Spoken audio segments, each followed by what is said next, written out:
कई बार सरकार ने गल करनी यही है कि एक बस चलन डी है जिस 52 सवारियां ने, उत्थे भी तुसीं 36 सवारियां अलाउ कर दित्तियां, 30 सवारियां अलाउ कर दित्तियां जिथे 52 की कैपेसिटी है।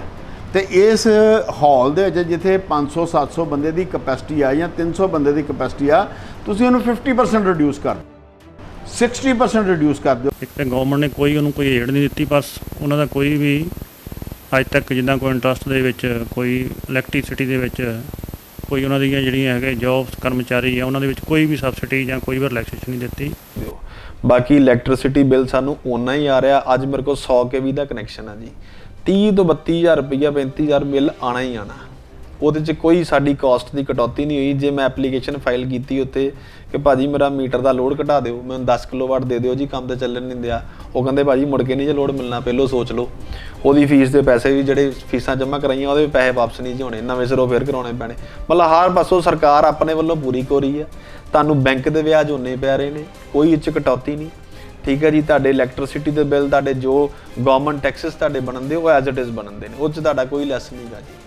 वो असी जिहड़ा सिर्फ दिनों दिन जिहड़े थल्ले थल्ले थल्ले असी नप्पे जा रहे हैं कर्जे दे विच। जे खर्च करनगे वो पैसा जिहड़ा वा मार्केट च स्प्रैड होएगा, हर एक दा अपना रोज़गार चलेगा, हर एक चीज़ नाल एक नाल दूसरी चीज़ लिंकड आ चलेगी। और मैं समझदा कि कल अमृतसर दे विच 3 लाख तो वध लोग जिहड़े ने डायरैक्ट इनडायरैक्ट इस मैरिज दियां पार्टियां नाल, भावें वो हर व्यापारी डायरैक्ट इनडायरैक्ट जुड़िया होंदा है, पार्लर वाले ने, चाहे वो कपड़े वाले ने, चाहे वो किसी भी केटर ने या वेटर ने या कोई राशन वाले ने, इन्हां चीज़ां नाल जुड़े ने और इन्हां दे करके ही उन्हां दा जिहड़ा कारोबार चलन दिया वा।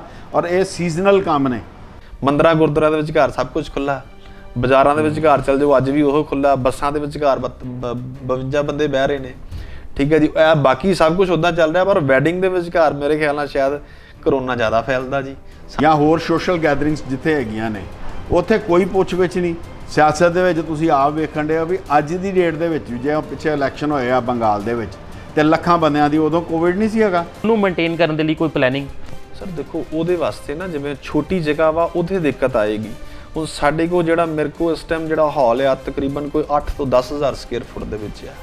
ਇਹਦੇ ਵਿੱਚ ਘਰ 'ਚ ਤੁਸੀਂ 200 ਬੰਦੇ ਨੂੰ ਵਾਰ ਦਿਓ, 200 ਬੰਦਾ ਇਕੱਠਾ ਤੇ ਖਾਣਾ ਖਾਣ ਜਾਂਦਾ ਨਹੀਂ, ਥੋੜੇ ਥੋੜੇ ਕਰਕੇ ਜਾਣਗੇ। ਮੈਂ ਕਹਿੰਦਾ ਜੀ ਆਪਾਂ ਉਹ ਵੀ ਗੱਲ ਨੂੰ ਮੰਨ ਲੈਂਦੇ ਆ, ਜਿਹੜੇ ਕਸਟਮਰ ਜਾਂ ਕੋਈ ਫੈਮਿਲੀ ਟੇਬਲ ਤੇ ਬੈਠੀ ਅਸੀਂ ਇਹਨੂੰ ਖਾਣਾ ਟੇਬਲ ਤੇ ਸਰਵ ਕਰ ਸਕਦੇ। ਸਾਡੇ 'ਚ ਇੰਨੀ ਕੁ ਸਟਾਫ ਦੀ ਸ਼ਮਤਾ ਤੇ ਹੈਗੀ ਹੈ ਨਾ ਸਰ, ਅਸੀਂ ਉਹ ਚੀਜ਼ ਨੂੰ ਮੈਨੇਜ ਕਰ ਸਕਦੇ। ਜਿਹੜੇ ਖਾਣੇ ਵਾਲੇ ਟੇਬਲ ਇੱਕ ਸੈਪਰੇਟ ਲਾ ਦੇਵਾਂਗੇ, ਜਦੋਂ ਇੱਕ ਫੈਮਿਲੀ ਆਵੇ ਉਹਦਾ ਪ੍ਰੋਪਰ ਜਿਹੜਾ ਕਲੀਨਿੰਗ ਹੋਵੇ। ਠੀਕ ਹੈ ਜੀ, ਉਸ ਤੋਂ ਬਾਅਦ ਫੈਮਿਲੀ ਬੈਠੇ ਖਾਣਾ ਖਵਾਏ ਨਾਲ, ਜਿਹੜੇ ਹਰ ਟੇਬਲ ਤੇ ਬੈਠੇ ਆਪਾਂ ਖਾਣਾ ਉੱਥੇ ਦੇ ਸਕਦੇ। ਇਹ ਤੇ ਗਵਰਨਮੈਂਟ ਥੋੜਾ ਜਿਹਾ ਸਾਡਾ ਸਾਥ ਤੇ ਦੇਵੇ। ਪਰ ਗਵਰਨਮੈਂਟ ਨੂੰ ਇਹ ਸੋਚਣਾ ਚਾਹੀਦਾ ਜਾਂ ਤਾਂ ਇਸ ਇੰਡਸਟਰੀ ਨੂੰ ਕੋਈ ਨਾ ਕੋਈ ਫੈਸਿਲਿਟੀ ਦੇ ਤੇ ਜਾਂ ਉਹਨੂੰ ਅਲਾਓ ਕਰੇ। ਮਿਨੀਮਮ 100 to 100% ਤਾਂ ਅਲਾਓ ਹੋਣਾ ਹੀ ਚਾਹੀਦਾ ਵਾ। ਘੱਟ ਤੋਂ ਘੱਟ 100 ਤੋਂ 200 ਅਲਾਓ ਕਰੇ, ਜਾਂ ਫਿਰ ਗਵਰਨਮੈਂਟ ਨੂੰ ਕੋਈ ਅਲਾਓ ਕਰੇ, ਉਹਨੂੰ ਸਬਸਿਡੀ ਦੇ। ਜਿਹੜੇ ਸਾਡੇ ਇੰਪਲਾਈ ਆ ਉਹਨਾਂ ਦੇ ਵਾਸਤੇ ਕੋਈ ਸੈਲਰੀ ਦਾ ਅਰੇਂਜਮੈਂਟ ਕਰੇ ਜਾਂ ਹੋਰ ਬਿਜਲੀ ਬਿੱਲ ਸਾਡੇ ਮਾਫ ਕਰੇ, ਨਹੀਂ ਤਾਂ ਸਾਰੀ ਇੰਡਸਟਰੀ ਖਰਾਬ ਬੰਦ ਹੋ ਜਾਏਗੀ। ਤੁਹਾਡੇ ਮਾਧਿਅਮ ਦੇ ਨਾਲ ਅਸੀਂ ਸਰਕਾਰ ਨੂੰ ਅਪੀਲ ਕਰਦੇ ਹਾਂ ਕਿ ਇਹ ਜਿਹੜੀ ਆ ਬਾਈਂਡਿੰਗ ਹੈਗੀ ਆ ਆਪਣੇ ਇਹਦੇ ਤੇ ਵਿਚਾਰ ਵਟਾਂਦਰਾ ਕੀਤਾ ਜਾਵੇ ਔਰ ਠੀਕ ਤਰੀਕੇ ਨਾਲ ਕੀਤੀ ਜਾਵੇ। ਔਰ ਇਹ ਜਿਹੜੇ ਆ ਇਹ ਬਿਜ਼ਨਸ ਜਿਹੜਾ ਖਤਮ ਕਰਨ ਦੀ ਕੋਸ਼ਿਸ਼ ਕੀਤੀ ਜਾ ਰਹੀ ਆ। ਅੰਮ੍ਰਿਤਸਰ ਵੈਸੇ ਹੀ ਡਿਪੈਂਡ ਕਰਦਾ ਟੂਰਿਜ਼ਮ ਦੇ ਉੱਤੇ। ਜੇ ਟੂਰਿਜ਼ਮ ਨਹੀਂ ਹੋਏਗਾ ਤਾਂ 90% ਇੰਡਸਟਰੀ ਵੈਸੇ ਹੀ ਬੰਦ ਪਈ ਆ। ਜੇ ਵੈਸੇ ਬੰਦ ਪਈ ਆ ਤਾਂ ਇਹ ਅੰਮ੍ਰਿਤਸਰ ਦਾ ਬਿਲਕੁਲ ਹੀ ਬੇੜਾ ਗਰਕ ਹੋ ਜਾਏਗਾ। ਪੰਜਾਬ ਗਵਰਨਮੈਂਟ ਅੱਗੇ ਮੇਰੀ ਰਿਕਵੈਸਟ ਹੈ ਕਿ ਇੱਕ ਜਿਹੜੀ ਪ੍ਰੋਪਰਟੀ ਦੇ ਅਕੋਰਡਿੰਗਲੀ ਇੱਕ ਪਾਲਿਸੀ ਬਣਾਈ ਜਾਵੇ ਕਿ ਜਿਹੜੀ ਪ੍ਰੋਪਰਟੀ ਦੇ ਵਿਚਕਾਰ ਇੰਨੇ ਮੈਂਬਰ ਦੀ ਕੈਪੈਸਿਟੀ ਆ, ਤੁਸੀਂ ਉਹਨੂੰ ਆਪਣਾ ਘੱਟ ਕਰਕੇ ਉਹਦੇ ਅਕੋਰਡਿੰਗਲੀ ਦੇ ਦਿਓ। ਸਾਨੂੰ 200-300 ਬੰਦੇ ਦੀ ਪਰਮਿਸ਼ਨ ਹੋਵੇ। ਠੀਕ ਹੈ ਜੀ, ਤੇ ਅਸੀਂ ਤਾਂ ਕਿ ਫੰਕਸ਼ਨ ਨੂੰ ਵਧੀਆ ਤਰੀਕੇ ਸੈਟਅਪ ਦੇ ਕੇ ਕਰ ਸਕੀਏ। ਸਤਿ ਸ਼੍ਰੀ ਅਕਾਲ ਦੋਸਤੋ, ਮੈਂ ਕੈਲਾਸ਼ ਤੇ ਅੱਜ ਆਪਾਂ ਇੱਕ ਐਸੀ ਸਟੋਰੀ ਤੁਹਾਨੂੰ ਸੁਣਾਉਣ ਜਾ ਰਹੇ ਹਾਂ ਜੋ ਕਿ ਹਰ ਵਪਾਰੀ, ਹਰ ਘਰ, ਹਰ ਖੁਸ਼ੀ ਦੇ ਮੌਕੇ ਦੇ ਨਾਲ ਜੁੜੀ ਹੋਈ ਹੈ। ਇਹ ਸਟੋਰੀ ਇਸ ਤਰ੍ਹਾਂ ਸ਼ੁਰੂ ਹੁੰਦੀ ਹੈ। ਇੱਕ ਟਾਈਮ ਆਉਂਦਾ ਹੈ ਦੇਸ਼ ਦੇ ਵਿੱਚ ਕਰੋਨਾ ਦਾ ਕਹਿਰ ਫੈਲਦਾ ਹੈ। ਉਸ ਕਹਿਰ ਦੇ ਬਾਅਦ ਕਈਆਂ ਦੇ ਰੁਜ਼ਗਾਰ ਜਿਹੜੇ ਆ ਉਹ ਠੱਪ ਹੋ ਜਾਂਦੇ ਹਨ, ਪਰ ਰੁਜ਼ਗਾਰ ਦੇ ਨਾਲ ਕਈਆਂ ਦੇ ਘਰ ਸ਼ਹਿਨਾਈਆਂ ਵੱਜਣੀਆਂ ਹੁੰਦੀਆਂ, ਜਿਹੜੀਆਂ ਕਿ ਇਸ ਕਾਲ ਦੇ ਵਿੱਚ ਨਾ ਸ਼ਹਿਨਾਈ ਗੁੱਜੀ ਨਾ ਢੋਲ ਦੀ ਧਮਕ ਪਈ, ਪਰ ਕਿਤੇ ਨਾ ਕਿਤੇ ਇਸ ਦਾ ਅਸਰ ਪੂਰੇ ਸੂਬੇ ਦੇ ਵਿੱਚ ਹਰ ਵਪਾਰੀ, ਹਰ ਵਰਗ ਦੇ ਉੱਤੇ ਪਿਆ ਹੈ। ਇਸ ਦਾ ਅਸਰ ਆਪਾਂ ਗੱਲ ਕਰਾਂਗੇ ਅੱਜ ਇਸੇ ਟੌਪਿਕ ਦੇ ਉੱਤੇ।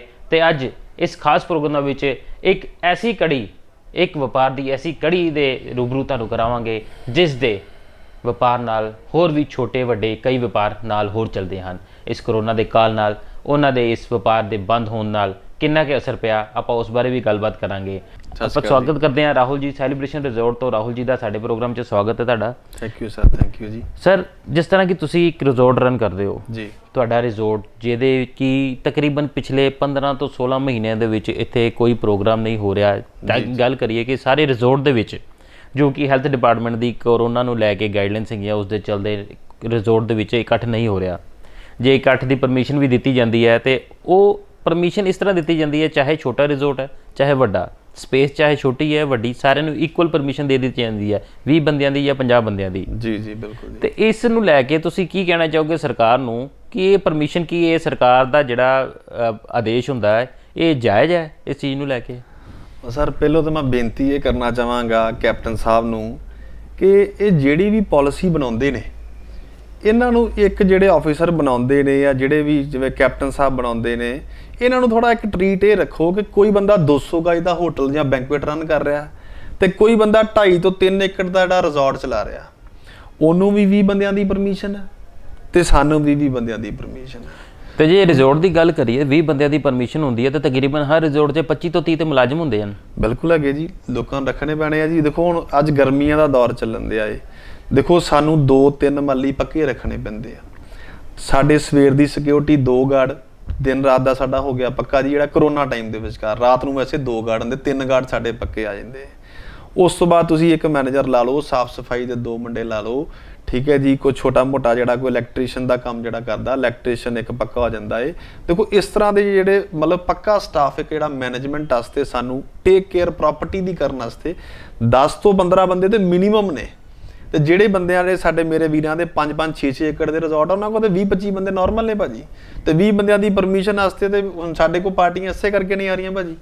ਲੋਕੀ ਸਾਨੂੰ ਆ ਕਹਿੰਦੇ ਭਾਜੀ ਕਿੰਨੇ ਬੰਦੇ ਪਰਮਿਸ਼ਨ ਆ, ਸਾਡਾ 20 ਦਾ 50 ਦਾ ਫੰਕਸ਼ਨ ਕਰ ਦਿਓ। ਉਹਨੂੰ ਕਹਿੰਦਾ ਭਾਜੀ ਸਾਡੇ ਤੇ ਆਪਣੇ 15 ਬੰਦੇ ਨੇ, ਤੁਸੀਂ 5 ਜਣੇ ਘਰ ਦੇ ਆ ਜਾਓ। ਉਹ ਇਹ ਚੀਜ਼ਾਂ ਕਰਕੇ ਨਾ ਸਰ ਸਾਡੇ ਬਿਜ਼ਨਸ ਨੂੰ ਬਹੁਤ ਵੱਡੀ ਮਾਰ ਪਈ ਆ। ਅਸੀਂ ਕੈਪਟਨ ਸਾਹਿਬ ਨੂੰ ਫਿਰ ਅਪੀਲ ਕਰਾਂਗੇ, ਕੈਪਟਨ ਸਾਹਿਬ ਕਿ ਕਿਤੇ ਇਹ ਵੇਖ ਲਿਆ ਕਰੋ। ਹੁਣ ਤੁਹਾਡੇ ਕੈਪਟਨ ਸਾਹਿਬ ਦੀਆਂ ਰੈਲੀਆਂ ਹੁੰਦੀਆਂ ਜੀ, ਮੇਰੇ ਰਿਜ਼ੋਰਟ ਦੇ ਉੱਤੇ ਕੈਪਟਨ ਸਾਹਿਬ 3 ਤੋਂ 4 ਵਾਰੀ ਇੱਥੇ ਫੰਕਸ਼ਨ ਕਰਕੇ ਆਪਣਾ ਜਿਹੜਾ ਰੈਲੀ ਦਾ ਪ੍ਰੋਗਰਾਮ ਕਰਕੇ ਗਏ ਆ। ਇਸੇ ਰੂਮ ਦੇ ਵਿੱਚ ਘਰ ਬੈਠੇ ਅਸੀਂ ਖਾਣਾ ਖਾਧਾ ਜੀ ਕੈਪਟਨ ਸਾਹਿਬ ਨਾਲ। ਉਦੋਂ ਉਸ ਟਾਈਮ ਤੇ 2 ਤੋਂ 3000 ਬੰਦਾ ਇੱਥੇ ਜਿਹੜਾ ਮੌਜੂਦ ਸੀਗਾ। ਅਜੇ ਬੜਾ ਲਿਮਿਟਡ ਜਿਹਾ ਸੱਦਿਆ ਸੀ, ਕੁਛ ਇੱਕ ਏਰੀਏ ਦਾ ਵਾਰਡ ਦਾ ਸਿਸਟਮ ਸੀ ਉਹਨਾਂ ਦਾ। ਹੁਣ ਸਰ ਉਹ ਚੀਜ਼ਾਂ ਨੂੰ ਵੇਖੀਏ ਤੇ ਸਾਨੂੰ ਵੀ 20 ਬੰਦੇ, ਜਿੱਥੇ 3000 ਬੰਦਾ ਆਉਂਦੇ ਆ, ਠੀਕ ਹੈ ਜੀ। ਤੇ ਜਿਹੜਾ 200-250 ਗਜ ਦਾ ਹੋਟਲ ਆ ਛੋਟਾ, ਉਹਦੇ ਵਿੱਚ ਘਰ ਬੜਾ ਬੈਂਕੁਏਟ ਹਾਲ ਆ, ਉਹਨੂੰ ਵੀ 20 ਬੰਦਿਆਂ ਦੀ ਪਰਮਿਸ਼ਨ ਹੈ। ਹੁਣ ਵੱਡੀ ਜਗ੍ਹਾ ਨੂੰ ਮੇਨਟੇਨ ਕਰਨ ਵਾਸਤੇ ਸਟਾਫ ਤੇ ਸਰ ਲੱਗਣਾ ਹੀ ਆ। ਤੇ ਜੇ ਹੈਲਥ ਡਿਪਾਰਟਮੈਂਟ ਦੀ ਜਿਹੜੀ ਗੱਲ ਕਰੀਏ ਆਪਾਂ ਤੇ 2 ਗਜ਼ ਦੀ ਦੂਰੀ ਬਹੁਤ ਜ਼ਰੂਰੀ, ਇਹਦਾ ਨਾਰਾ ਵੀ ਲਗਾਇਆ ਗਿਆ ਕਰੋਨਾ ਨੂੰ ਲੈ ਕੇ। ਤੇ ਆਪਾਂ ਗੱਲ ਕਰੀਏ ਜੇ ਰਿਜ਼ੋਰਟ ਨੂੰ ਲੈ ਕੇ ਚੱਲੀਏ ਤਾਂ ਤਕਰੀਬਨ ਹਰ ਰਿਜ਼ੋਰਟ ਜਿਹੜਾ ਕਿ ਆਪਾਂ ਸ਼ਹਿਰ ਦੇ ਵਿੱਚ ਦੇਖੀਏ ਤੇ 9 ਤੋਂ 10 ਹਜ਼ਾਰ ਗਜ ਦੇ ਵਿੱਚ ਰਿਜ਼ੋਰਟ ਬਣੇ ਹੋਏ ਆ। ਜੀ ਜੀ ਬਿਲਕੁਲ। ਤੇ ਜੇ 2 ਗਜ ਦੀ ਦੂਰੀ ਦਾ ਹਿਸਾਬ ਨਾਲ ਕਰੀਏ ਤੇ ਜੇ ਆਪਾਂ 2 ਗਜ ਦੀ ਦੂਰੀ ਹੀ ਲੈ ਕੇ ਚੱਲੀਏ ਫਿਰ ਤੇ 5000 ਬੰਦਾ ਇੱਕ ਰਿਜ਼ੋਰਟ 'ਚ ਆ ਸਕਦਾ ਬੜੇ ਆਰਾਮ ਨਾਲ। ਸਕਦਾ ਸਰ ਬੜੇ ਆਰਾਮ ਨਾਲ।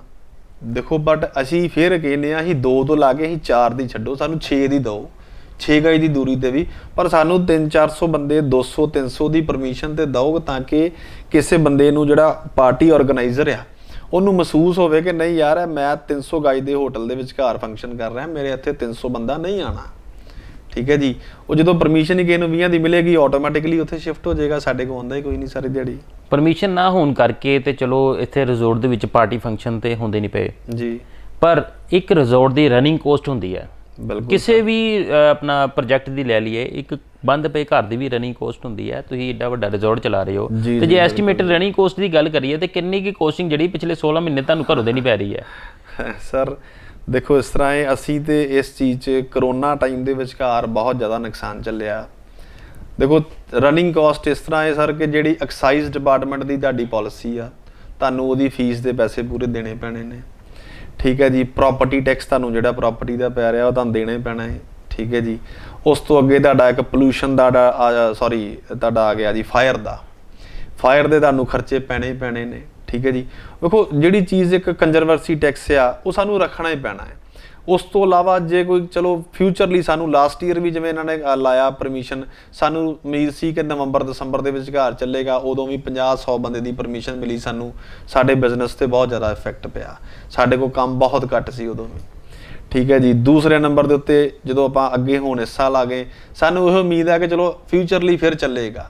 ਨਾ ਹੀ ਆਪਣੇ ਸਟਾਫ ਨੂੰ ਜਵਾਬ ਦੇ ਸਕਦੇ, ਨਾ ਹੀ ਆਪਣੀ ਪ੍ਰਾਪਰਟੀ ਨੂੰ ਮਤਲਬ ਮਾੜੀ ਹਾਲਤ ਦੇ ਵਿੱਚ ਘਰ ਛੱਡ ਸਕਦੇ। ਵਾਈਟ ਵਾਸ਼ ਮਤਲਬ ਹਰ ਇੱਕ ਚੀਜ਼ ਤੁਹਾਨੂੰ ਇੱਥੇ ਟਿਚ ਰੱਖਣੀ ਹੀ ਪੈਣੀ ਹੈ, ਕਿਉਂਕਿ ਗਾਹਕ ਤੇ ਮੌਤ ਦਾ ਪਤਾ ਹੀ ਕੋਈ ਨਹੀਂ ਭਾਜੀ ਕਦੋਂ ਆ ਜੇ। ਠੀਕ ਹੈ ਜੀ, ਉਹ ਇਹੋ ਸੋਚ ਦੇ ਵਿੱਚ ਘਰ ਬੈਠੇ ਆ ਤੇ ਚੱਲ ਆ ਰਹੇ ਆ ਬਸ। ਤੇ ਜਿਹੜਾ ਕਿ ਤੁਸੀਂ ਇੰਨੇ ਚਿਰ ਤੋਂ ਐਕਸਪੈਂਸ ਰਨਿੰਗ ਕੋਸਟ ਜਿਹੜੀ ਚੱਲ ਰਹੀ ਹੈ, ਸਟਾਫ ਦਾ ਵੀ ਸੈਲਰੀ ਉਹਨੂੰ ਛੱਡ ਦਈਏ, ਸਰਕਾਰ ਵੱਲੋਂ ਕੋਈ ਵੀ ਤੁਹਾਨੂੰ ਟੈਕਸ ਦੇ ਵਿੱਚ ਛੂਟ ਨਹੀਂ ਦਿੱਤੀ ਗਈ? ਜਿਸ ਤਰ੍ਹਾਂ ਸਰਕਾਰ ਦੇ ਆਦੇਸ਼ਾਂ ਅਨੁਸਾਰ ਤੁਹਾਡਾ ਬਿਜ਼ਨਸ ਬੰਦ ਹੈਗਾ ਜੀ, ਤੇ ਸਰਕਾਰ ਵੱਲੋਂ ਕੋਈ ਰਿਆਇਤ ਨਹੀਂ ਕੀਤੀ ਗਈ ਇਸ ਤੇ ਜੀ? ਸਰਕਾਰ ਵੱਲੋਂ ਸਾਨੂੰ ਕੋਈ ਰਿਆਇਤ ਨਹੀਂ ਮਿਲੀ ਜੀ, ਸਿਵਾਏ ਇੱਕ ਐਕਸਾਈਜ਼ ਦੀ ਪਾਲਿਸੀ ਤੋਂ।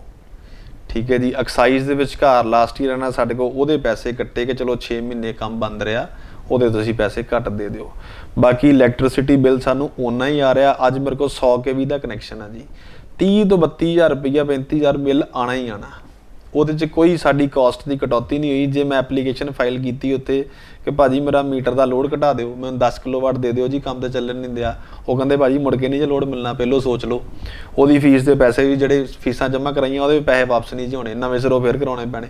ਮਤਲਬ ਹਰ ਪਾਸੋਂ ਸਰਕਾਰ ਆਪਣੇ ਵੱਲੋਂ ਪੂਰੀ ਕੋਰੀ ਹੈ। ਤੁਹਾਨੂੰ ਬੈਂਕ ਦੇ ਵਿਆਜ ਓਨੇ ਪੈ ਰਹੇ ਨੇ, ਕੋਈ ਇੱਚ ਕਟੌਤੀ ਨਹੀਂ। ਠੀਕ ਹੈ ਜੀ, ਤੁਹਾਡੇ ਇਲੈਕਟ੍ਰਿਸਿਟੀ ਦੇ ਬਿੱਲ, ਤੁਹਾਡੇ ਜੋ ਗਵਰਨਮੈਂਟ ਟੈਕਸਿਸ ਤੁਹਾਡੇ ਬਣਨਦੇ ਉਹ ਐਜ਼ ਇਟ ਇਜ਼ ਬਣਨਦੇ ਨੇ, ਉਹ 'ਚ ਤੁਹਾਡਾ ਕੋਈ ਲੈਸ ਨਹੀਂ ਗਾ ਜੀ।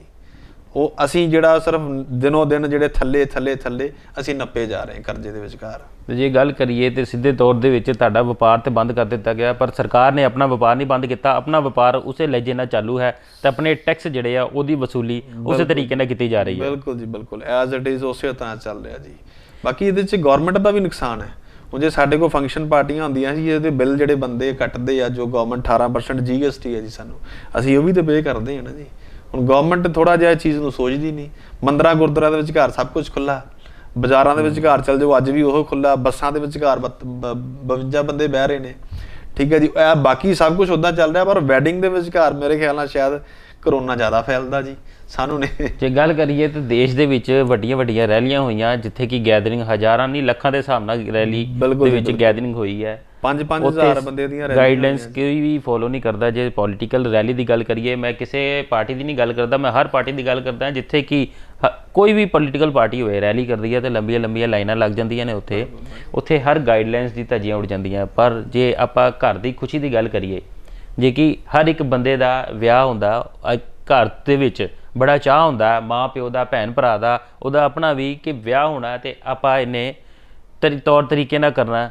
ਪਰ ਉਹ ਤਰੀਕਿਆਂ ਦੇ ਉੱਤੇ ਕੋਰੋਨਾ ਕਰਕੇ ਇੱਕ ਰੋਕ ਲਗਾ ਦਿੱਤੀ ਗਈ ਹੈ ਤੇ ਇਸ ਦੌਰਾਨ ਜਿਹੜੀ ਕਿ ਸ਼ਾਦੀਆਂ ਨਹੀਂ ਹੋਈਆਂ, ਜਿਹੜੇ ਕਿ ਬੰਦੇ ਉਹ ਖੁਸ਼ੀ ਨਹੀਂ ਅਪਣਾ ਸਕੇ, ਉਹਨਾਂ ਦੇ ਘਰਦਿਆਂ ਦੀ ਇੱਕ ਖੁਸ਼ੀ ਰਹਿ ਗਈ, ਉਹ ਖੁਸ਼ੀ ਕਿਤੇ ਨਾ ਕਿਤੇ ਵਪਾਰ ਦੇ ਉੱਤੇ ਵੀ ਇੱਕ ਵੱਡੀ ਚੋਟ ਦੇ ਰਹੀ ਹੈ। ਬਹੁਤ ਵੱਡੀ ਚੋਟ ਹੈ ਸਰ। ਇਸ ਵੈਡਿੰਗ ਬਿਜ਼ਨਸ ਦੇ ਨਾਲ ਹਰ ਬੰਦਾ ਜੁੜਿਆ ਹੈ। ਮੈਂ ਕੁਛ ਵਪਾਰੀਆਂ ਦਾ ਨਾਂ ਨਹੀਂ ਲਵਾਂਗਾ, ਹਰ ਬੰਦਾ ਜੁੜਿਆ ਏ। ਦੇਖੋ ਇਹ ਜਦੋਂ ਕਿਸੇ ਕੋਈ ਸ਼ਾਦੀ ਦਾ ਫੰਕਸ਼ਨ ਆਉਂਦਾ ਏ, ਕੋਈ ਬੰਦੇ ਪਰਚੇਜ਼ ਕਰਦੇ ਆ ਜੀ, ਮੈਂ ਨਵੇਂ ਕੱਪੜੇ ਲੈਣੇ ਆ, ਕੱਪੜੇ ਵਾਲੇ ਆ ਜਾਓ, ਜਵੈਲਰੀ ਵਾਲੇ ਆ ਜਾਓ। ਠੀਕ ਹੈ ਜੀ, ਉਸੇ ਤਰ੍ਹਾਂ ਸਾਡੇ ਨਾਲ ਚੱਲਦੇ ਵੈਡਿੰਗ ਦੇ ਨਾਲ ਜਿਹੜੇ ਜਿਵੇਂ ਕੋਈ ਕਰਿਆਨੇ ਵਾਲੇ ਆ, ਕੋਈ ਸਬਜ਼ੀ ਵਾਲੇ ਆ, ਕੋਈ ਟਰਾਂਸਪੋਰਟੇਸ਼ਨ ਜਿਹੜੀ ਆਉਣ ਜਾਣ ਦੇ ਸਮਾਨ ਛੱਡਣ ਦੇ ਨੇ, ਵੇਟਰ ਸਟਾਫ ਦੇ ਵਿਚਕਾਰ 3-4 ਕੈਟਾਗਰੀਆਂ, A class, B class, C class. ਠੀਕ ਹੈ ਜੀ, ਕੋਈ DJ ਵਾਲੇ ਲਾ ਲਓ, ਫੋਟੋਗ੍ਰਾਫਰ ਲਾ ਲਓ, ਬੈਂਡ ਬਾਜੇ ਵਾਲੇ ਲਾ ਲਓ, ਸਾਰੇ ਤੇ ਲਿਸਟ ਖਤਮ ਹੀ ਨਹੀਂ ਹੋ ਸਕਦੀ। ਅੱਜ ਅਸੀਂ ਹਰ ਬੰਦਾ ਵੈਡਿੰਗ ਬਿਜ਼ਨਸ ਦੇ ਨਾਲ ਚੱਲਦਾ ਏ।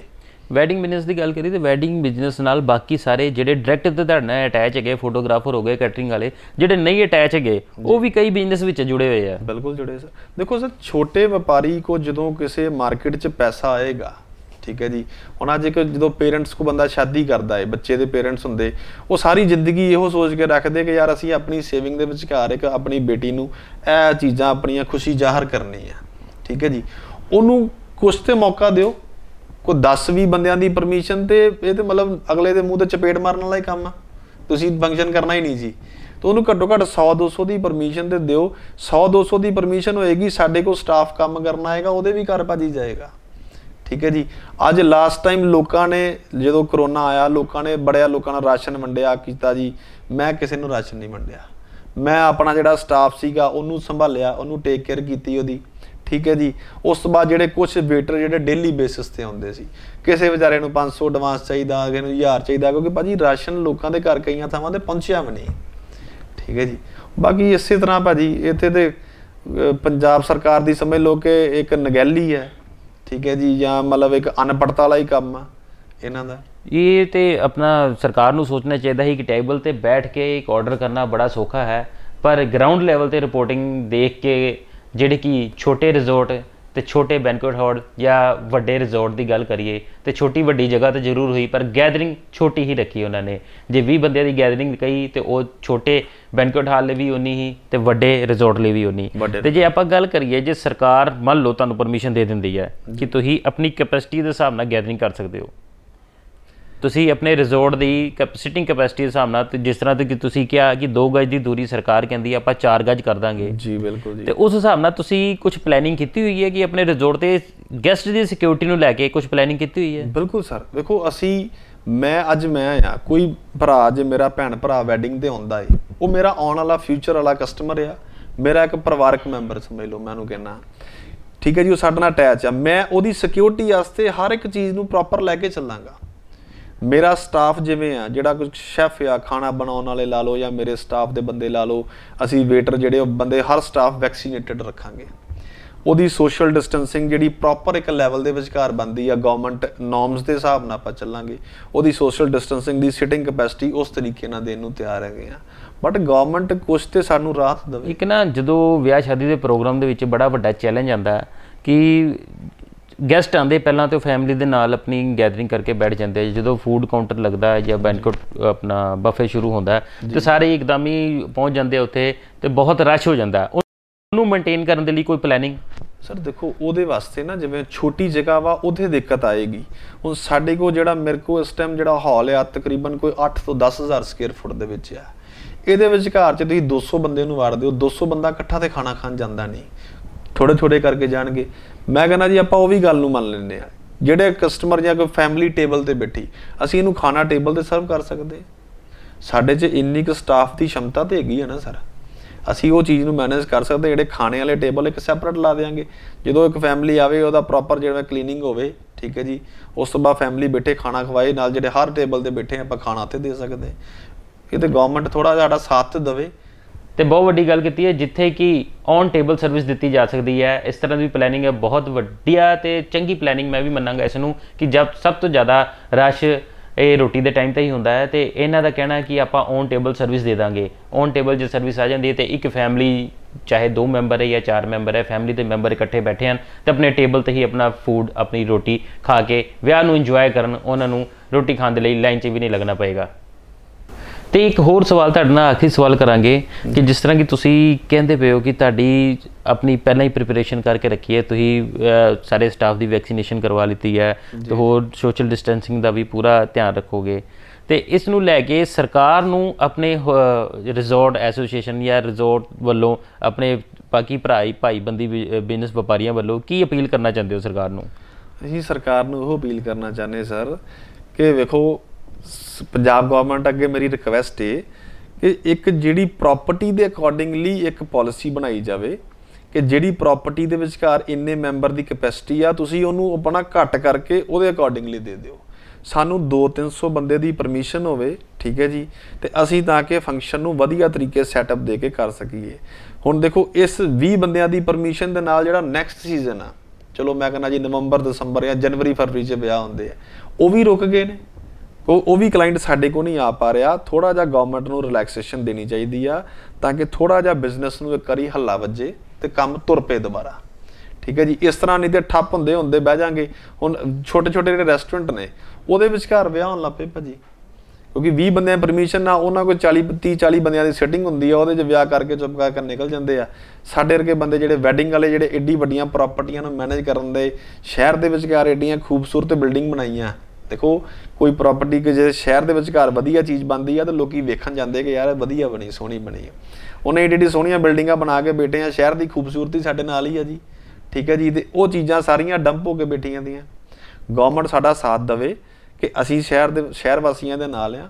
ਲੋਕਾਂ ਦੀ ਹੈਲਥ ਦਾ ਸਾਨੂੰ ਬਹੁਤ ਜ਼ਿਆਦਾ ਖਿਆਲ ਆ, ਉਹ ਵੀ ਸਾਡੇ ਪਰਿਵਾਰ ਨੇ, ਭਰਾ ਨੇ, ਪਰ ਥੋੜਾ ਜਿਹਾ ਗਵਰਨਮੈਂਟ ਸਾਡੇ ਨਾਲ ਰਿਲੈਕਸੇਸ਼ਨ ਦੀ ਦੇਵੇ ਕਿ ਅਸੀਂ ਪਾਲਿਸੀ ਇਹਨਾਂ ਦੀ ਅਡਾਪਟ ਕਰਾਂਗੇ ਤੇ ਸਾਡੇ ਬਿਜ਼ਨਸ ਨੂੰ ਥੋੜਾ ਜਿਹਾ ਅੱਗੇ ਮੂਵ ਔਨ ਕੀਤਾ ਜਾਵੇ।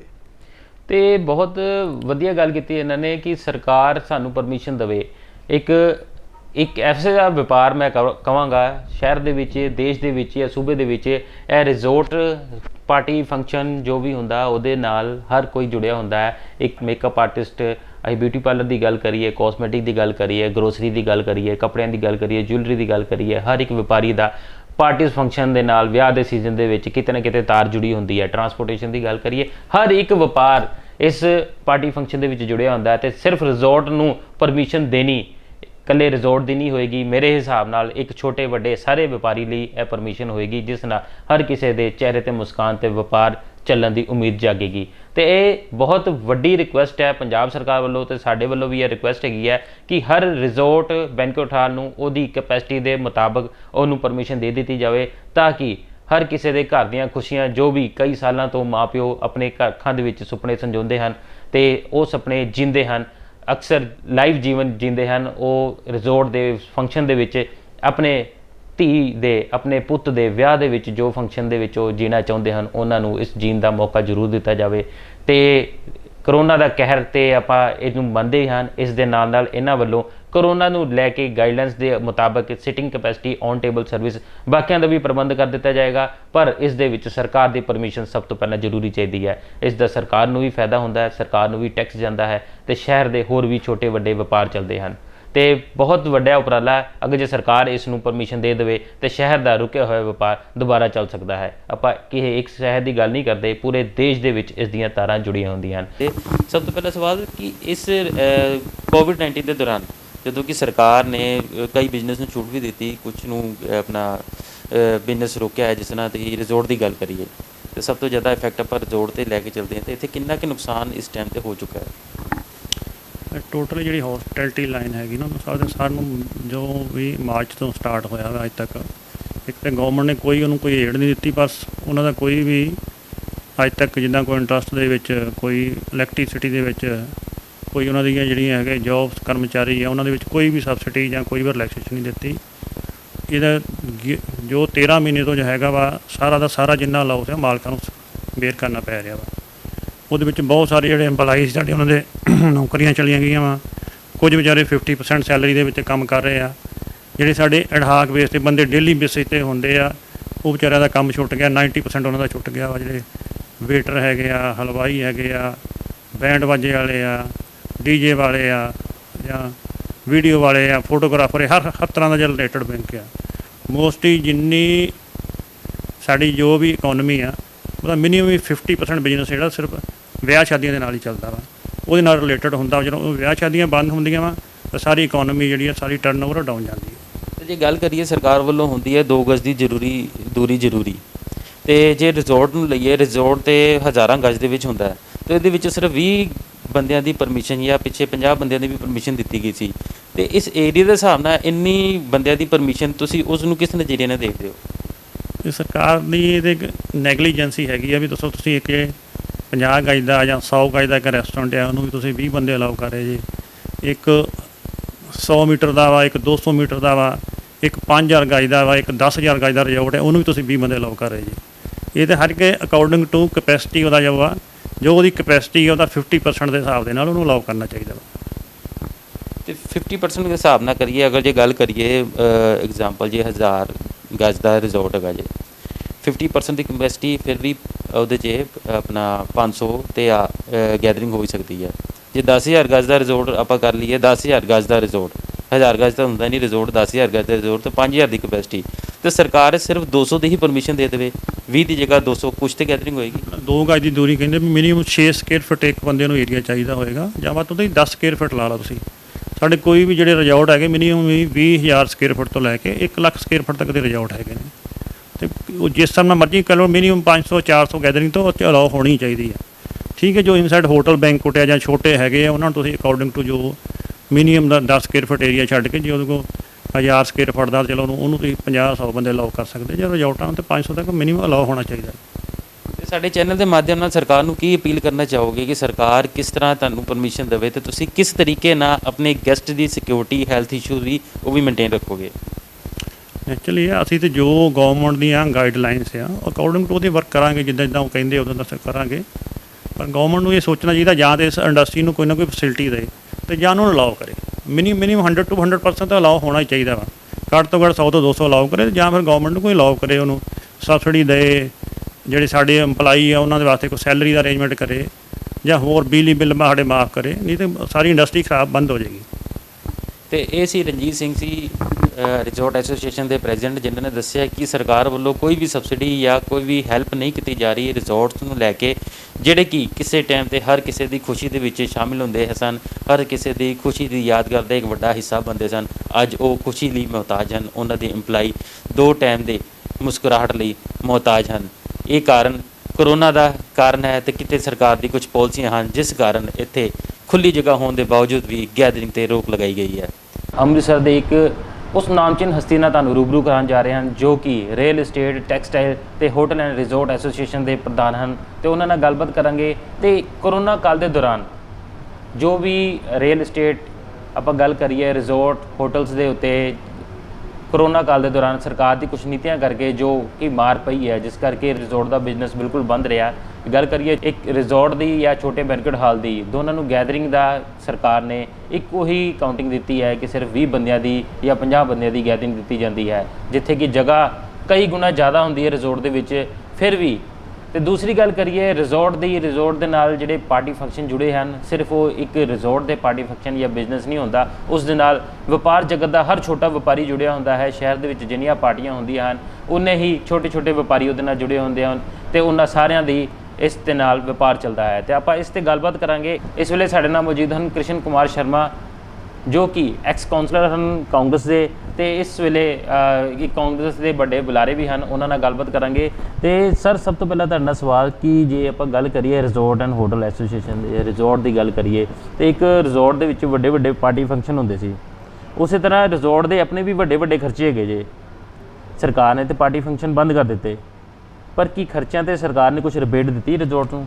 ਕੈਲਾਸ਼ ਜੀ, ਪਹਿਲਾਂ ਤਾਂ ਮੈਂ ਸਭ ਤੋਂ ਤੁਹਾਨੂੰ ਧੰਨਵਾਦ ਕਰਦਾ ਕਿ ਤੁਹਾਡੇ ਚੈਨਲ ਦੇ ਮਾਧਿਅਮ ਨਾਲ ਅਸੀਂ ਲੋਕਾਂ ਨੂੰ ਰੂਬਰੂ ਹੋ ਰਹੇ ਹਾਂ ਅਤੇ ਆਪਣੇ ਮਨ ਦੀ ਜਿਹੜੀ ਗੱਲ ਆ ਉਹ ਲੋਕਾਂ ਨਾਲ ਸਾਂਝੀ ਕਰਾਂਗੇ। ਔਰ ਤੁਹਾਡੇ ਵਿਊਅਰਸ ਦਾ ਅਤੇ ਤੁਹਾਡਾ ਸਾਰਿਆਂ ਦਾ ਬਹੁਤ ਬਹੁਤ ਧੰਨਵਾਦ ਕਰਦਾ। ਗੱਲ ਹੈ ਕੈਲਾਸ਼ ਜੀ ਕਿ ਤੁਸੀਂ ਗੱਲ ਕੀਤੀ ਹੋਟਲ ਐਂਡ ਰਿਜ਼ੋਰਟ ਇੰਡਸਟਰੀ ਦੀ।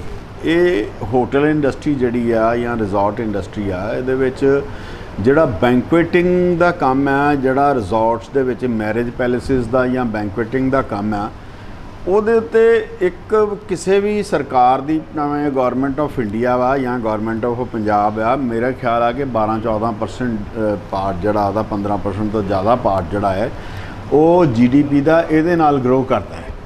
ਕਿਉਂਕਿ ਇੱਕ ਇਹੋ ਜਿਹੀ ਇੰਡਸਟਰੀ ਆ, ਜਦੋਂ ਕਿਸੇ ਦਾ ਵੀ ਘਰ ਬੱਚਾ ਪੈਦਾ ਹੁੰਦਾ ਹੈ, ਚਾਹੇ ਉਹ ਲੜਕੀ ਪੈਦਾ ਹੋਵੇ ਜਾਂ ਲੜਕਾ ਪੈਦਾ ਹੋਵੇ, ਉਹ ਉਦੋਂ ਤੋਂ ਹੀ ਉਹਦੇ ਅਗਲੇ ਉਜਵਲ ਭਵਿੱਖ ਵਾਸਤੇ, ਐਜੂਕੇਸ਼ਨ ਤੋਂ ਬਾਅਦ ਉਹਦੀ ਸ਼ਾਦੀ ਦੇ ਵਿੱਚ ਸੈਟਲਮੈਂਟ ਕਰਨ ਵਾਸਤੇ ਮਾਂ-ਬਾਪ ਜਿਹੜਾ ਲੜਕੀ ਵਾਸਤੇ ਖਾਸ ਕਰਕੇ ਉਦੋਂ ਤੋਂ ਹੀ ਪੈਸੇ ਇਕੱਠੇ ਕਰਨੇ ਸ਼ੁਰੂ ਕਰ ਦਿੰਦਾ, ਜੋੜਨੇ ਸ਼ੁਰੂ ਕਰ ਦਿੰਦਾ, ਔਰ ਕਹਿੰਦਾ ਮੈਂ ਆਪਣੇ, ਉਹਦੇ ਮਨ ਦੇ ਚਾਅ ਹੁੰਦੇ ਆ ਵੀ ਮੈਂ ਆਪਣੇ ਬੱਚੇ ਦੀ ਸ਼ਾਦੀ ਕਰੂੰਗਾ, ਉਹਦੇ 'ਤੇ ਇਸ ਤਰ੍ਹਾਂ ਦਾ ਕੰਮ ਕਰੂੰਗਾ, ਮਤਲਬ ਸਜਾਵਟ ਵਧੀਆ ਕਰੂੰਗਾ ਜਾਂ ਅੱਛਾ ਉਹਦੇ 'ਚ ਖਾਣ ਪੀਣ ਹੋਊਗਾ। ਅਤੇ ਸੋ ਇਹਦੇ ਨਾਲ ਇੱਕ ਬੜਾ ਲੰਬੀ ਚੌੜੀ 30 ਤੋਂ ਜ਼ਿਆਦਾ ਜਿਹੜੀਆਂ ਇੰਡਸਟਰੀਆਂ ਜੁੜੀਆਂ ਵਾ ਇਹਦੇ ਨਾਲ। ਇਹਦਾ ਕੰਮ ਬੰਦ ਹੋਣ ਦੇ ਨਾਲ ਜਿਹੜਾ ਵਾ ਉਹ ਸਾਰਾ ਓਵਰਆਲ ਰੈਵਨਿਊ ਦਾ, ਜਿੱਥੇ ਸਰਕਾਰਾਂ ਦਾ ਲੋਸ ਆ, ਉੱਥੇ ਲੋਕਾਂ ਦੇ ਚਾਅ ਮਲ੍ਹਾਰਾਂ ਦਾ ਵੀ ਜਿਹੜਾ ਵਾ ਉਹ ਗਲਾ ਘੁੱਟਿਆ ਜਾ ਰਿਹਾ।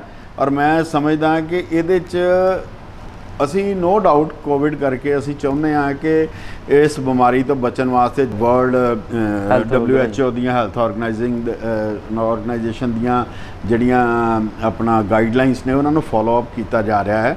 ਲੇਕਿਨ ਜਿਹੜੇ ਅਫਸਰ ਨੇ ਬੈਠ ਕੇ ਇਹਨਾਂ ਦੇ ਉੱਤੇ ਪਾਲਿਸੀ ਬਣਾਉਂਦੇ ਨੇ, ਉਹ ਅੱਖਾਂ ਬੰਦ ਕਰਕੇ ਜਿਹੜੀ ਆ ਉਹ ਪਾਲਿਸੀ ਬਣਾ ਰਹੇ ਆ, ਕਿਉਂਕਿ ਇਹਨਾਂ ਨੇ ਸ਼ੁਰੂ ਤੋਂ 20 ਬੰਦੇ ਅਲਾਉ ਕੀਤੇ ਨੇ ਜਾਂ 10 ਬੰਦੇ ਅਲਾਉ ਕੀਤੇ ਆ। ਤੁਸੀਂ ਮੈਨੂੰ ਦੱਸੋ ਕਿ ਇੱਕ ਬੈਂਕੁਏਟ ਹਾਲ ਆ 200 ਗਜ਼ ਦੇ ਵਿੱਚ ਬਣਿਆ ਵਾ ਹਾਲ, ਇੱਕ ਬੈਂਕੁਏਟ ਗਜ਼ ਜਿਹੜਾ ਉਹ 500 ਗਜ਼ 'ਚ ਬਣਿਆ ਵਾ, ਇੱਕ ਬੈਂਕੁਏਟ ਹਾਲ 1 ਏਕੜ 'ਚ ਬਣਿਆ, ਇੱਕ 5 ਏਕੜ 'ਚ ਬਣਿਆ। ਜੇ ਤੁਸੀਂ ਸਾਰਿਆਂ ਦੇ ਉੱਤੇ 20 ਬੰਦਿਆਂ ਦੀ ਕਲੌਜ਼ ਲਾ ਦਿਓਗੇ ਤੇ ਉਹ ਕਿਸ ਤਰ੍ਹਾਂ, ਉਹਨਾਂ ਦੀ ਸਰਵਾਈਵਲ ਕਿਸ ਤਰ੍ਹਾਂ ਵਾ? ਸਰਵਾਈਵਲ ਵੇਖੋ, ਜਿੰਨਾ ਵੱਡਾ ਬੈਂਕੁਏਟ ਆ ਉਹਦੇ ਉਨੇ ਜ਼ਿਆਦਾ ਖਰਚੇ ਨੇ, ਉਨੇ ਜ਼ਿਆਦਾ ਖਰਚੇ, ਬਿਜਲੀ ਦੇ ਬਿੱਲ ਉਹਦੇ ਮੁਤਾਬਕ, EMPLOYEES ਉਹਦੇ ਮੁਤਾਬਕ, ਠੀਕ ਹੈ ਜੀ, ਓਨਾ ਹੀ ਵੱਡਾ ਇਨਫਰਾਸਟਰਕਚਰ ਆ। ਅਸੀਂ ਕਈ ਵਾਰਾਂ ਸਰਕਾਰ ਨੂੰ ਇਹ ਗੱਲ ਕਰਨ ਲਈ ਗਈ ਆ ਕਿ ਇੱਕ ਬੱਸ ਚੱਲਣ ਡਈ ਆ ਜਿਹਦੇ 'ਚ 52 ਸਵਾਰੀਆਂ ਨੇ, ਉੱਥੇ ਵੀ ਤੁਸੀਂ 36 ਸਵਾਰੀਆਂ ਅਲਾਉ ਕਰ ਦਿੱਤੀਆਂ, 30 ਸਵਾਰੀਆਂ ਅਲਾਉ ਕਰ ਦਿੱਤੀਆਂ, ਜਿੱਥੇ 52 ਦੀ ਕਪੈਸਿਟੀ ਹੈ। ਤੇ ਇਸ ਹਾਲ ਦੇ ਵਿੱਚ ਜਿੱਥੇ 500-700 ਬੰਦੇ ਦੀ ਕਪੈਸਿਟੀ ਆ ਜਾਂ 300 ਬੰਦੇ ਦੀ ਕਪੈਸਿਟੀ ਆ, ਤੁਸੀਂ ਉਹਨੂੰ 50% ਰਿਡਿਊਸ ਕਰ ਦਿਓ, 60% ਰਿਡਿਊਸ ਕਰ ਦਿਓ। ਸੋਸ਼ਲ ਡਿਸਟੈਂਸਿਸ ਅਸੀਂ ਜਿਹੜੀ ਆ ਮੰਨਣ ਨੂੰ ਤਿਆਰ ਆ ਤੁਹਾਡੀ, ਠੀਕ ਹੈ। ਉਹਦੇ ਨਾਲ ਕੋਵਿਡ ਦੇ ਉੱਤੇ ਭਾਵੇਂ ਕੋਈ ਮਾਸਕ ਦਾ ਜਾਂ ਕੋਈ ਵੀ ਜਿਹੜਾ ਕਹੋਗੇ, ਉਹ ਅਸੀਂ ਹਰ ਚੀਜ਼ ਨੂੰ ਅਡਾਪਟ ਕਰਨ ਨੂੰ ਤਿਆਰ ਆ। ਲੇਕਿਨ ਉਹਦੇ ਵਾਸਤੇ ਤੁਸੀਂ ਇਸ ਇੰਡਸਟਰੀ ਨੂੰ, ਪਤਾ ਨਹੀਂ, ਮੈਂ ਤਾਂ ਸਮਝਦਾ ਜਾਣਬੁੱਝ ਕੇ ਪੰਜਾਬ ਸਟੇਟ ਦਾ ਇਹ ਬੇੜਾਗਰਕ ਕਰਨ ਡਏ ਜਾਂ ਕਿ ਕਾਰੋਬਾਰ ਨਾ ਚੱਲੇ। ਅਫਸਰਾਂ ਨੂੰ ਇੰਨੀ ਗੱਲ ਦੀ ਸਮਝ ਨਹੀਂ ਹੈਗੀ। ਇੱਕ ਬੰਨੇ ਉਹ ਰੈਵਨਿਊ ਦਾ ਮੇਨ ਸੋਰਸ ਮੰਨਦੇ ਆ ਆਪਣਾ ਤੁਹਾਡੀ ਸ਼ਰਾਬ ਨੂੰ ਮੰਨਦੇ। ਤੇ ਸ਼ਰਾਬ ਜਿਹੜੀ ਆ ਉਹ ਮੇਰਾ ਖਿਆਲ ਆ ਕਿ ਸਭ ਤੋਂ ਜ਼ਿਆਦਾ ਲਿਕਰ ਕੰਜ਼ੰਪਸ਼ਨ ਜਿਹੜੀ ਆ ਉਹ ਇਹਨਾਂ ਹੋਟਲਾਂ ਪਾਰਟੀ ਫੰਕਸ਼ਨਸ ਦੇ ਵਿੱਚ ਹੁੰਦੀ ਹੈ। ਜੇ ਪਾਰਟੀ ਫੰਕਸ਼ਨ ਨਹੀਂ ਹੋਏਗਾ ਤੇ ਉਹਦੇ ਨਾਲ ਉਹ ਰੈਵਨਿਊ ਲਾਸ ਨਹੀਂ ਹੈਗਾ।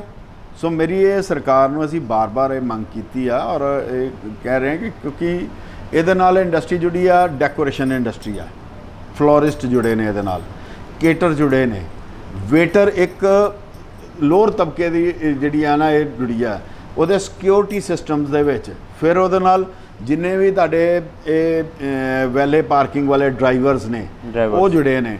ਫਿਰ ਤੁਹਾਡੇ ਘੋੜੀ ਵਾਜਿਆਂ ਵਾਲੇ, ਮਤਲਬ ਤੁਸੀਂ ਟਰਾਂਸਪੋਰਟੇਸ਼ਨ ਕਾਰਾਂ ਵਾਲੇ ਜਾਂ ਦੂਸਰੀਆਂ ਜਿਹੜੀਆਂ ਇਹ ਤਾਂ ਤੁਸੀਂ ਡਾਇਰੈਕਟ ਜਿਹੜੇ ਜੁੜੇ ਹੋਏ ਆ ਇਹਦੇ ਨਾਲ ਇਨਡਾਇਰੈਕਟ ਇਹਨਾਂ ਨੂੰ ਜਿਹੜੇ ਸਪਲਾਇਰਸ ਨੇ, ਰਾਸ਼ਨ ਇੱਥੋਂ ਆ ਰਿਹਾ, ਕੱਪੜਾ।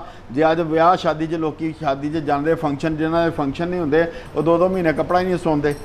ਟੈਕਸਟਾਈਲ, ਮੈਂ ਕਿਉਂਕਿ ਟੈਕਸਟਾਈਲ ਨੂੰ ਵੀ ਰਿਪਰੈਜ਼ੈਂਟ ਕਰਦਾ, ਮੈਂ ਟੈਕਸਟਾਈਲ ਪ੍ਰੋਸੈਸਿੰਗ ਐਸੋਸੀਏਸ਼ਨ ਦਾ ਵੀ ਪ੍ਰੈਜ਼ੀਡੈਂਟ ਹਾਂ ਅੰਮ੍ਰਿਤਸਰ ਡਿਸਟ੍ਰਿਕਟ ਦਾ, ਤੇ ਉਹਨੂੰ ਵੀ ਰਿਪਰੈਜ਼ੈਂਟ ਕਰਦਾ। ਤੇ ਇਹ ਸਾਰੀ ਇੰਡਸਟਰੀ ਇੱਕ ਦੂਜੇ ਨਾਲ ਰਲ ਕੇ ਚੱਲਦੀ ਆ।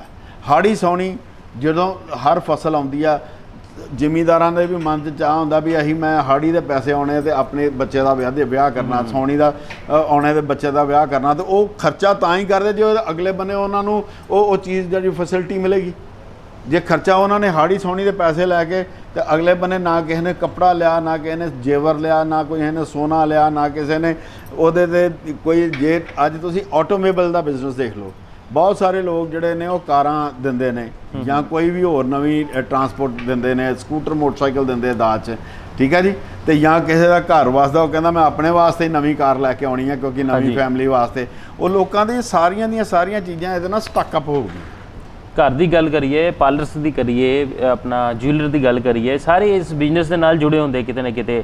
ਹੋਟਲ ਦੇ ਵਿੱਚ ਬਾਹਰੋਂ ਗੈਸਟ ਆਉਂਦਾ, ਹੋਟਲ ਦੇ ਵਿੱਚ ਸਟੇ ਕਰਦਾ, ਉਹ ਵੀ ਹੋਟਲ ਦਾ ਵੀ ਬਿਜ਼ਨਸ ਇਹਦੇ ਨਾਲ ਰਨ ਹੁੰਦਾ। ਮੈਂ ਕਿਹਾ ਜੀ ਓਵਰਆਲ ਮੈਂ ਜੋ ਸਮਝਦਾ ਹਾਂ ਕਿ ਮੈਨੂੰ ਪੂਰਾ ਆਈਡੀਆ ਨਹੀਂ, ਮੇਰੇ ਖਿਆਲ 20% ਤੋਂ ਵੀ ਜ਼ਿਆਦਾ ਜਿਹੜੀ ਆ ਉਹ ਟੋਟਲ GDP ਦਾ ਪਾਰਟ ਜਿਹੜਾ ਵਾ ਸਿਰਫ ਇੱਕ ਮੈਰਿਜ ਦੇ ਫੰਕਸ਼ਨਸ ਦੇ ਤੋਂ ਹੀ ਇਹ ਆਉਂਦਾ ਹੈ।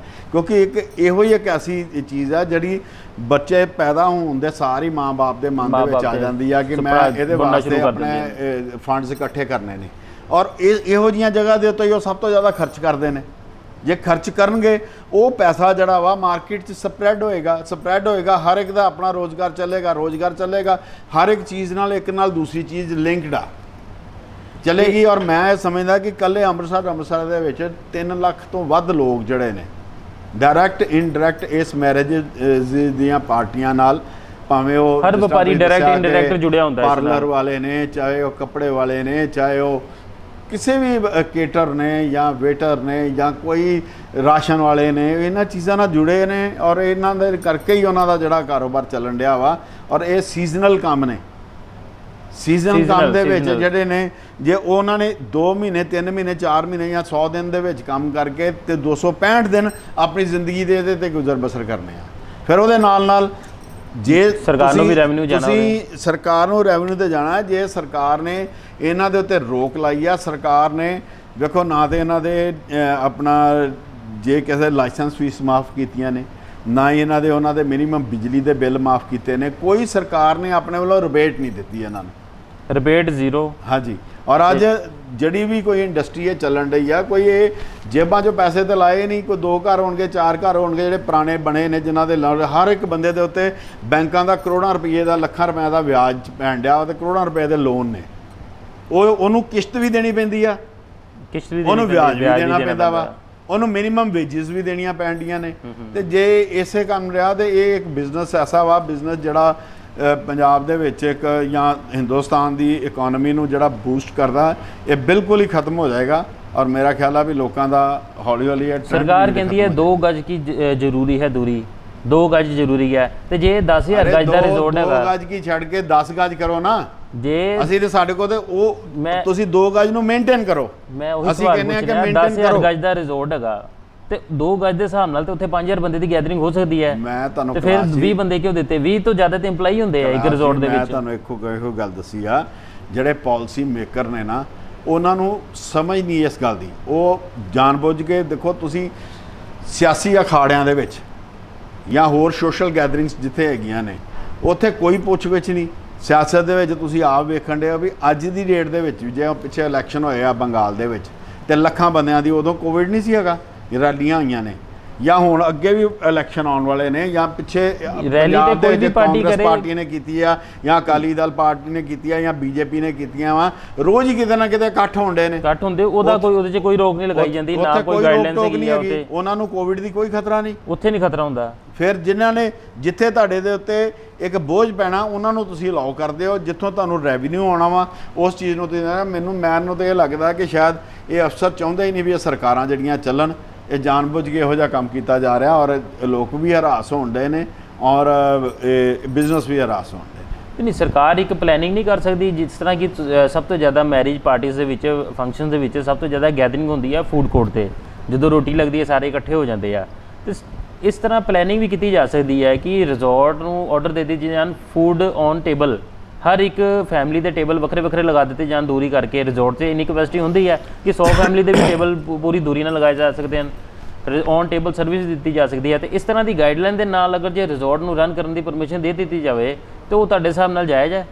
ਕੈਲਾਸ਼ ਜੀ, ਜਿਹੜੀ ਰੈਲੀ ਆ ਜਾਂ ਕੋਈ ਵੀ ਸੋਸ਼ਲ ਗੈਦਰਿੰਗ ਆ, ਉਹਦੇ 'ਚ ਅਸੀਂ ਇੱਕ ਜਰਨਲ ਸੱਦਾ ਦਿੰਦੇ ਆ ਕਿ ਤੁਸੀਂ ਆਓ ਤੇ ਸਾਡੀ ਪਾਰਟੀ ਦੇ ਵਿਚਾਰ ਸੁਣੋ ਜਾਂ ਉਹਨੂੰ ਜੁਆਇਨ ਕਰੋ।